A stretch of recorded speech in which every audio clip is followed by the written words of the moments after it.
Hello, সবাইকে একটু silent থাকার জন্য বলছি। অনুষ্ঠানটা সবাই এনজয় করো, কিন্তু একটু সাইলেন্ট বজায় করো। আচ্ছা, আজকে মঞ্চে উপস্থিত সমস্ত গুণীজনদের আমি যথাযথ স্থানে সম্মান জানাই এবং আমার স্নেহ ছাত্রছাত্রীকে আমি ভালোবাসা জানাই। আজকে কনভোকেশন ডে, সমাবর্তন দিবস। আমরা সবাই এখানে একসাথে গ্যাদার হয়েছি। এখানে রয়েছে আমার স্নেহের পাস আউট ছাত্রছাত্রী, এছাড়াও রয়েছে রানিং স্টুডেন্ট, নিউ কামার ফার্স্ট ইয়ার এবং সেকেন্ড ইয়ার স্টুডেন্ট। সবার আজকে দিনটা কিন্তু বিশেষত কাদের দিন, যারা আমাদের পাস আউট স্টুডেন্ট ছাত্রছাত্রী।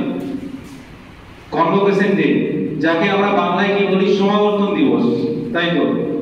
তো আজ থেকে বিশেষ করে আমাদের যারা পাস আউট ছাত্ররা, আজ কিন্তু তারা সার্টিফাইড হয়ে গেল, সার্টিফাইড আইটিআই ডিগ্রি, মানে তারা আজকে ইঞ্জিনিয়ারিং এর প্রথম ধাপ পাস করলো। এরপর হয়তো অনেকেই কেউ হায়ার স্টাডি করবে, ডিপ্লোমা বিটেক করবে, বা কেউ হয়তো গভর্নমেন্ট জবের প্রিপারেশন নেবে, অনেকে আইটিআই করে গভর্নমেন্ট জবের প্রিপারেশন নেয়, আবার কেউ হয়তো বেশিরভাগই জবে, প্রাইভেট জবে যাবে। তো আমি এটুকুই বলবো সবাইকে, যে যে জায়গায় নিয়ে যাও, আমরা যেমন, আমি আমার সমস্ত শিক্ষক স্যার ম্যাডাম যেমন বলতে পারি, এই ছেলেটাকে আমরা মানবাজার আইটিআই কলেজে পড়িয়েছিলাম, এটা যেমন আমাদের কাছে গল্পের বিষয় হয়ে দাঁড়ায়। কৃতি ছাত্র যারা আজকে প্রথম, দ্বিতীয় এবং তৃতীয় স্থান অধিকার করেছো প্রত্যেক ট্রেড থেকে, তাদেরকে বিশেষভাবে র্যাঙ্ক স্টুডেন্ট যারা ট্রফি দেওয়া হবে, তাদের মধ্যে দেখো কিন্তু একটা কনফিডেন্স বিল্ড আপ হয়েছে, কারণ তারা বাকি যে সবার থেকে আলাদা, তারা কিন্তু আজকে প্রুভ করেছে যে বাকি সবার থেকে তারা আলাদা। এই কনফিডেন্সটা কিন্তু নেক্সট জীবনের প্রত্যেকটা ধাপে, নেক্সট যে জায়গায় পা ফেলবে, প্রত্যেকটা জায়গায় তারা কিন্তু এই অ্যাটিটিউড যদি ধরে রাখতে পারে, তারা কিন্তু সাকসেস হবে। যারা পাস করলে, যারা হয়তো র্যাঙ্ক করতে পারোনি, তাদের উদ্দেশ্য বলবো, ডিমোটিভেট হওয়ার কিন্তু কারণ নাই। কিন্তু কেন র্যাঙ্ক হলো না, কেন আমরা বাকিদের মধ্যে রয়ে গেলাম, বাকিরা কেন কিছুটা কেন আলাদা হয়ে গেল, সেটার কারণ কিন্তু তোমরা খোঁজো, বুঝতে হবে।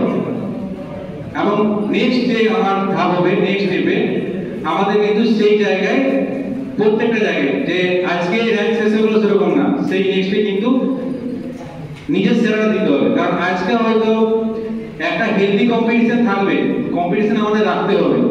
Life is a race, race সবার মধ্যেই থাকবে। নতুন ফার্স্ট ইয়ার সেকেন্ড ইয়ার এসছো, তাদের বলবো যে সব জায়গার কারণ খোঁজার চেষ্টা করো। তোমরা দেখছো আজকে পাস আউট দাদা যারা এসছে, অনেকেই দেখবে ভালো ভালো জব পেয়েছে, অনেকেই ভালো জায়গায় ট্রেনিং করবে। তোমরা কিন্তু অনুষ্ঠান অবশ্যই উপভোগ করো, কিন্তু অনুষ্ঠানের মধ্যে আমি আগেও বলেছি সেমিনার করার সময়, যে সবকিছুর কারণ বুঝতে হবে। আমরা কেন পড়ছি, আমরা ক্লাস কেন করবো, সাবজেক্টটা কেন পড়বো, সেটাও বলেছি।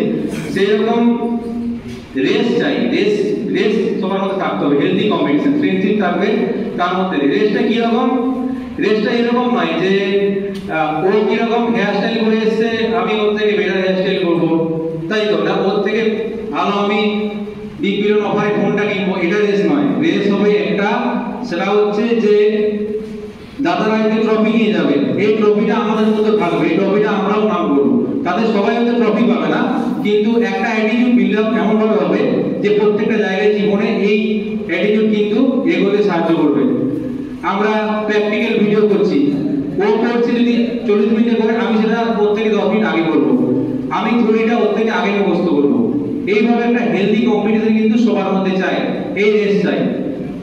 টেকনিক্যাল মানে ইউনিটি থাকবে, প্রত্যেকের মধ্যে পড়াশোনার মধ্যে সবাইকে ইনক্লুড করতে হবে, কিন্তু একটা রেস চাই, রেস ছাড়া কিন্তু জীবনে বড় হওয়া যায় না।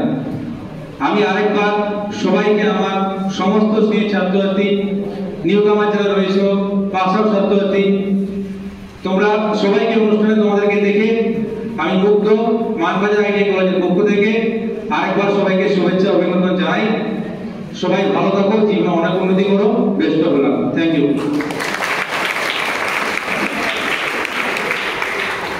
ধন্যবাদ জানাই স্যারকে।